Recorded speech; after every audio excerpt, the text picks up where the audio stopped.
Gracias por acompañarnos en esta reunión del seminario universitario de la cuestión social.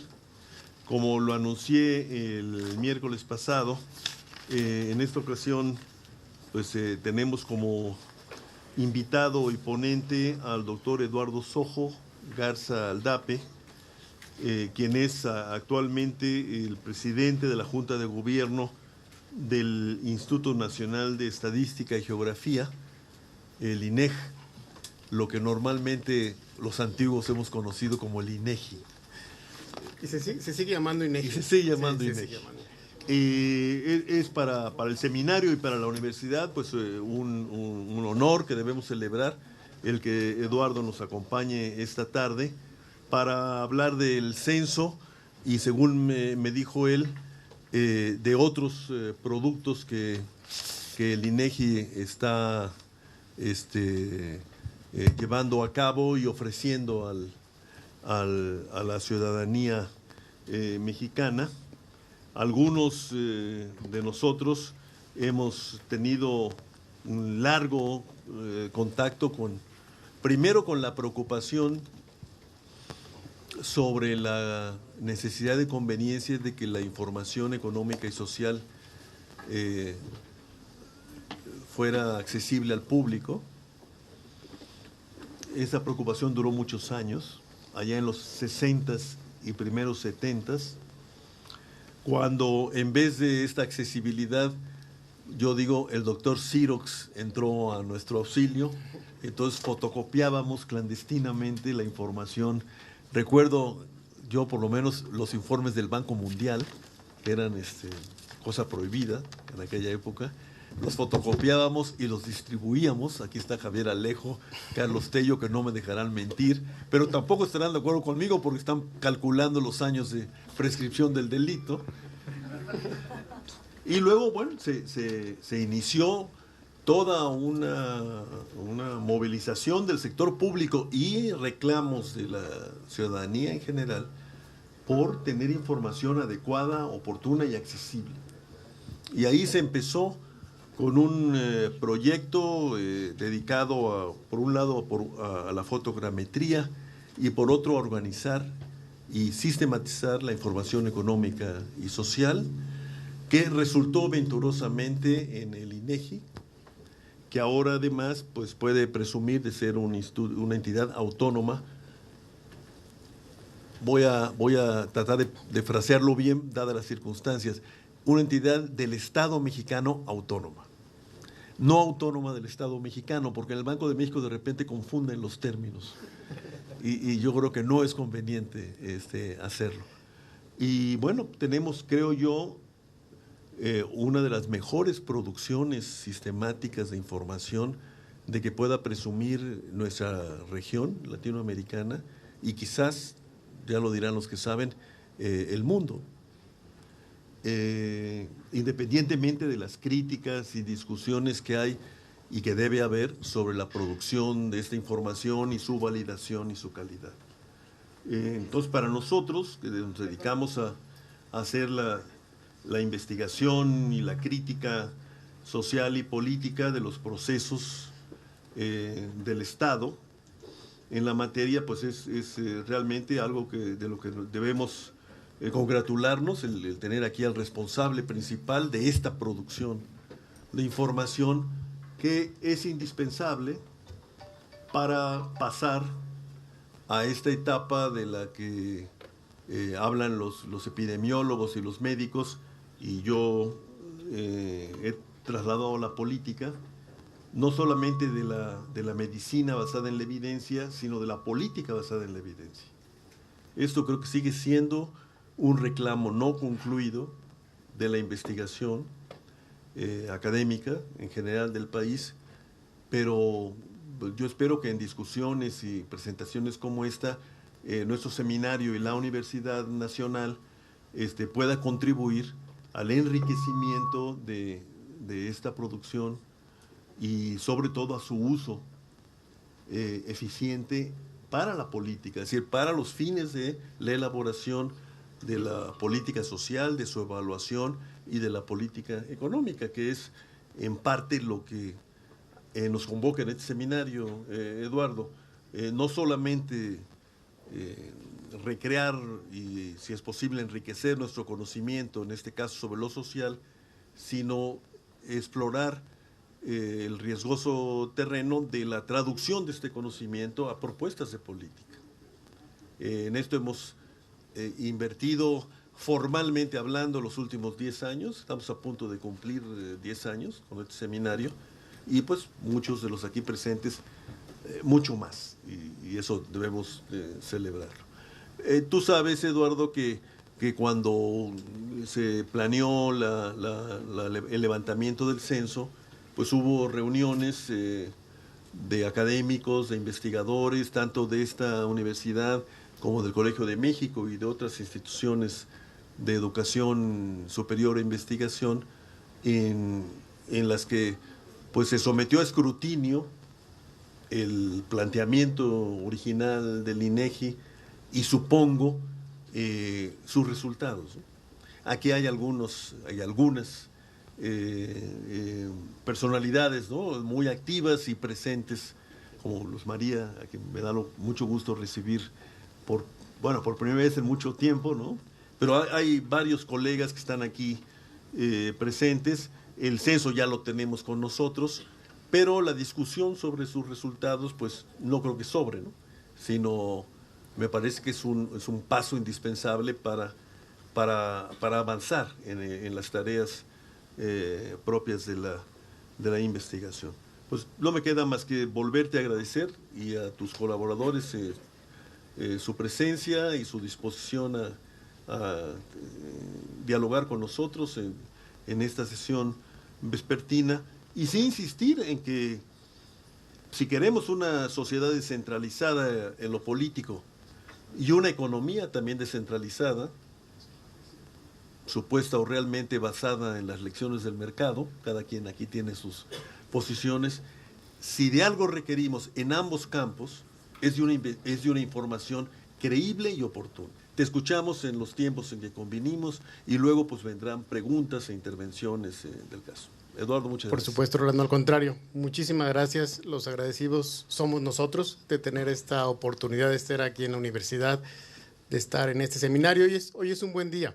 Es un buen día porque nos toca estar aquí, pero también hoy es un buen día porque precisamente hoy en el INEGI, en la mañana, se llevó un acto donde un profesor emérito de la universidad, el doctor Enrique Cervantes Sánchez, de la Facultad de Arquitectura, entiendo que hasta fundador de la División de Arquitectura en la universidad, nos donó todo su acervo documental. Y lo que él señala es que nos lo dona en agradecimiento a toda la información que ocupó del instituto durante toda su vida, ¿no? Y el acervo, que lo estaba revisando, viene desde el censo, tabulados, desde el censo de 1895. Entonces es un gran acervo que hoy recibimos, hoy en la mañana precisamente. Entonces nos da de veras enorme gusto estar aquí. Platicábamos con Rolando de hacer, digamos, una presentación, pero en 2 etapas. Darles una vistazo, una síntesis de los principales resultados del Censo de Población y Vivienda, pero después no solo quedarnos ahí, sino tratar de platicarles lo que ha estado pasando en el instituto los últimos 3 años en materia de información estadística y geográfica, de tal forma que ustedes puedan aprovechar a profundidad toda esta información. En el INEGI, en esta nueva etapa, hemos entendido que nuestro negocio no es vender información. Nuestro negocio es que se utilice la información. Y qué mejor aquí que presentar toda esta información de la que dispone el instituto. Decirles también que ya nos acompañaron en el instituto un grupo de académicos de la universidad, de la facultad, ya tuvieron oportunidad de ver todo lo que tenemos y ahora tenemos la oportunidad de presentárselos a todos ustedes. Bien, lo primero que nos muestra el Censo de Población y Vivienda es la continuación de tendencias demográficas, económicas y sociales que veníamos viendo en censos anteriores. La principal tiene que ver con la tasa de crecimiento de la población, cómo fue decreciendo. Recuerdan aquí esta época, entre 60 y 70, con una tasa de crecimiento promedio anual de 3.4. Aquí precisamente se crea el CONAPO, Luz María no me va a dejar mentir, y se inicia todas estas políticas, ¿no?, a favor de tener un crecimiento más moderado de la población. Todos nos recordamos toda aquella campaña de la familia pequeña vive mejor, ¿no? Al final, la tasa de crecimiento que encontramos entre el 2000 y el 2010 fue 1.4 de crecimiento promedio anual, y llegamos a una cifra de población de 112.3 millones, ¿no?, que fue la primera sorpresa. Y durante la presentación me parece que iremos viendo algunas de las hipótesis de por qué encontramos una población mayor de la que se señalaba en las proyecciones de CONAPO. Porque de acuerdo a estas proyecciones deberíamos de tener en el 2010 108.4 millones y encontramos 112.3 millones, ¿no? Evidentemente, la tasa de crecimiento de la población difiere mucho dependiendo del estado de la República. Hay estados que están creciendo a tasas muy elevadas. Por ejemplo, Quintana Roo y Baja California Sur están creciendo a tasas de 4.1, 4.0% crecimiento promedio anual. Dos turísticas, Querétaro. Querétaro lo vamos a encontrar también con tasas de crecimiento importantes, 2.6% en promedio anual. En el otro extremo está el Distrito Federal, que está creciendo, pues prácticamente no está creciendo, 0.3% en promedio anual. Al final, estas tasas pues, son consecuencia de la dinámica demográfica, ¿no?, de los elementos de la dinámica demográfica, los nacimientos, las defunciones, la migración. Esta gráfica lo que les ilustra es la tasa global de fecundidad, el número de hijos que se espera que pueda tener una mujer a lo largo de su vida reproductiva, y bajó de 2.9 a 2.4. Sin embargo, los demógrafos esperaban que esta tasa fuera más baja, que anduviera por tasas ya del reemplazo generacional del 2.1. Entonces, efectivamente, la tasa global de fecundidad es más alta de la que se esperaba. Bajó por todos los grupos de edad, pero algo que nos llamó mucho la atención es que la fecundidad donde menos bajó fue en las madres adolescentes, las que tienen entre 15 y 19 años de edad. Y hoy estamos viendo que están volviendo algunas campañas. Vemos algunos espectaculares y algunas campañas que buscan alertar sobre este tema de la fecundidad adolescente, ¿no? El tema de la fecundidad también tiene que ver por dónde viven las mujeres. Por ejemplo, esta gráfica nos compara los municipios menos desarrollados y los más desarrollados. Aquí están los 125 municipios con menor índice de desarrollo humano. Y ahí la tasa global de fecundidad es 4. 4 es el promedio de hijos que se espera pueda tener una mujer a lo largo de su vida reproductiva, en los 125 municipios con menor índice de desarrollo humano. Al final, todo se refleja en la estructura de la población, ¿no? Y el indicador sintético de la población pues es la edad mediana, que separa a la población en dos. En el 90, la edad mediana era 19 años. 19 años teníamos el 50% teníamos más de 19 años y 50% tenían menos de 19 años. Esta edad mediana pasa a 26 años para el 2010. Se va achatando la base, va creciendo la estructura en medio. Por ejemplo, en el 90, el 38.6% de la población tenía de 0 a 14 años de edad. Para el 2010 esto bajó a 29.3%. Pero quizás por la dinámica y por las demandas y los desafíos, es también muy relevante analizar que la población en edad laboral de 15 a 64 años de edad era el 57.2% en 1990 y ahora es el 64.4%. Crece, se achica la base y se ensancha esta parte de la pirámide donde está la población en edad de trabajar. El censo, por supuesto, también nos da la distribución territorial. Y aquí, como se ha dicho mucho, en México tenemos los dos fenómenos. Un fenómeno creciente de urbanización, aunque una buena noticia en el censo es que ya no crecen tanto las localidades mayores, la población que vive en localidades de 100,000 y más habitantes. Crecen un poco más las medianas, las que tienen entre 15,000 y 99,000. Baja la población que vive en zonas rurales menores, definidas como las menores a 2,500 habitantes, pero siguen siendo el 23.2%. Y 23.2% implica 26 millones de personas que viven en localidades menores a 2,500 habitantes. Y esos 26 millones viven en 188,593 localidades. Es decir, tenemos los dos fenómenos, una creciente urbanización, pero la población que vive en áreas rurales vive enormemente dispersa, ¿no? La migración, bueno, la migración la captamos en el censo, captamos migración internacional, migración interna, migración acumulada, migración reciente. Esta es la migración interna reciente. Y como ven, todos los estados tienen entradas y salidas. Los que captan más población durante los últimos 5 años, otra vez son estados turísticos. Baja California Sur, 10% de la población de Baja California Sur llegó ahí los últimos 15 años, ¿no? Lo mismo Quintana Roo, 8.1, sigue Colima, después Nayarit y después otra vez Querétaro. Querétaro tiene un saldo neto migratorio positivo de 3.4%. En el otro extremo tenemos al Distrito Federal. El Distrito Federal tiene un saldo neto migratorio de 6.3%. Disminuyó la población por efecto migratorio en 6.3% durante los últimos 5 años. Y como todos decimos, pues no lo sentimos. Pues no lo sentimos porque más de la mitad de los que salen del DF, que fue el 9.3% de la población que había en el año 2005, se va aquí muy cerquita, ¿no? Se va al Estado de México.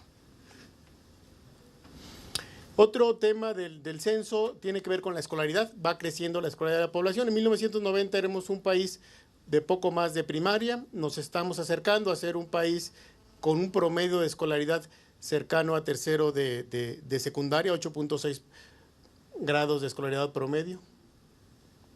El fuerte del censo no es la parte económica. Sin ninguna duda no es la parte económica, pero sí nos da algunas estadísticas interesantes. Por ejemplo, de la población ocupada, va disminuyendo la que está en el sector agropecuario, pasó de 22.6 en el 90 a 13.4 y se incrementa la población que está ocupada en el sector terciario. Sí nos muestra este proceso de terciarización de la actividad económica. Y otro tema interesante es la tasa de participación económica. Los mayores de 12 años que están en el mercado de trabajo, estén ocupados o buscando trabajo, pero que están participando en el mercado laboral. Y la tasa de participación económica se incrementó 3 puntos. Se incrementó tanto en hombres como en mujeres. Evidentemente aquí la diferencia sigue siendo muy grande de la tasa de participación económica entre hombres y mujeres. Pero este crecimiento ilustra un tema que es igual desafío que oportunidad, ¿no? El hecho no es solo que la población en edad laboral haya crecido, sino además esta población está participando más en la actividad económica, ¿no? Entonces es un doble efecto lo que estamos viendo. El censo muestra cambios de tendencia, 2 que me parecen particularmente relevantes. Uno es el tema de salud. En el año 2000, cuando le preguntábamos a la población si tenía acceso a una institución de salud, si tenía derecho a biencia, el 40% nos decía que tenía acceso a una institución de salud. Para el 2010, el 65% nos dijo que tenía acceso a una institución de salud. Pero quizás lo más importante es la siguiente pregunta. Cuando les preguntamos, cuando tienes un problema de salud, ¿dónde te atiendes? En el año 2000, cuando hicimos esa pregunta, el 34% nos dijo que se atendía en el servicio privado, el médico privado. Segundo lugar, el Seguro Social, y hasta en un tercer lugar estaban los hospitales de la Secretaría de Salud. En el 2010, cuando les hacemos la misma pregunta, cuando tienes un problema de salud, ¿dónde te atiendes? El primer lugar pasa a ser los hospitales de la Secretaría de Salud, 34%.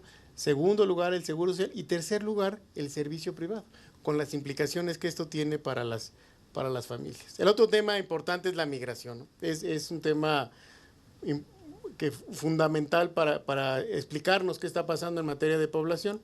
Esta es la migración de los últimos 5 años. En los últimos 5 años en nuestro país salieron 1.1 millones de personas.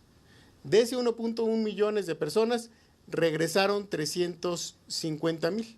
Es decir, se quedaron fuera 723,000. ¿Okay? Lo que habíamos visto, ese mismo indicador 10 años antes, era de 1.2 millones. O sea, bajó casi 500,000. La estimación que tenemos del saldo neto migratorio entre el 2005 y el 2010, de acuerdo a esta estadística, es 145,000. Este 145,000 que perdemos anualmente por migración entre 2005 y 2010 era de 450,000 o más entre el 2001 y el 2005. Y era como de 240,000 entre el 95 y el 2000. O sea, 240,000 anuales, se pasaron a 450,000 y se regresaron a 145. O sea, hay un cambio claro de tendencia en materia migratoria.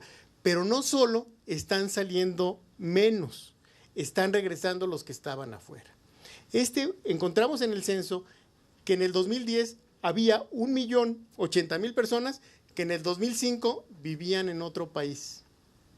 Esa estadística era 343,000 10 años antes. De este 1,080,000, hay algunos evidentemente extranjeros que vinieron a vivir a México, pero 860,000 son nacidos en México, que en el 2005 vivían en otro país y hoy viven en México. Es decir, no solo están saliendo menos, sino están regresando muchos de los que estaban afuera, obligados o no, pero están regresando, ¿no? Porque muchos seguramente son, digamos, repatriados por la policía. Como todo censo, este censo muestra los avances como los desafíos. Algunos temas interesantes: asistencia a la escuela ha crecido de manera muy importante, de 85,8% de los niños entre 6 a 14 años iba a la escuela, asistía a la escuela en el 90, y ahora es el 95%. Muy importante también que se ha cerrado ya la brecha que se tenía entre niñas y niños. Antes los niños asistían más a la escuela, hoy incluso las niñas están asistiendo más a la escuela. Quizás también importante es que ya no depende mucho de dónde vives para asistir a la escuela. Los que viven en localidades pequeñas, rurales, menores a 2,500 habitantes, el 93% de estos niños entre 6 y 14 años está asistiendo a la escuela. Evidentemente, medimos asistencia, no medimos calidad, ese es otro tema, ¿no? Pero sí se está asistiendo a la escuela, ¿no? Como consecuencia de ello, la tasa de analfabetismo se ha reducido, ¿no? De 12,4 a 6,9% de la población de 15 años y más que no sabe leer y escribir. Y cuando nos preguntamos cuál es el perfil de esta población que no sabe leer y escribir, nos damos cuenta que están particularmente en los grupos de edad mayores, ¿no? Aquí tenemos tasas de 33, de 21% en los grupos de edad mayores. Sin embargo, cuando vemos las tasas de analfabetismos en el grupo de 15 a 29 años de edad, encontramos que prácticamente el analfabetismo se ha abatido en nuestro país, lo que nos habla de que seguramente la siguiente generación también será diferente en estos temas a la nuestra. Vivienda es otro tema interesante, otro cambio fundamental. Pasaron las viviendas habitadas de 16,2 millones en el 90 a 28,6 millones en el 2010, un incremento como el 76%. Evidentemente, como están creciendo más las viviendas que los habitantes, el índice de hacinamiento ha mejorado. Los